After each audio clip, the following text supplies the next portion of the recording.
Estamos aquí en la villa de mi papá. Estamos aquí en la villa de mi papá. Álvaro, le traje una comidita del kilo, fue que yo le traje a él.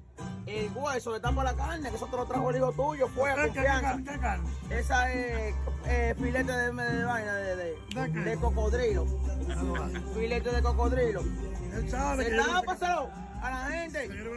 se queda Para mal. que no crean que eso está vacío, destápaselo. Ahí, bárbaro, filete de cocodrilo, mamahuevo. El hueso, así, patrón, todo junto. El hueso.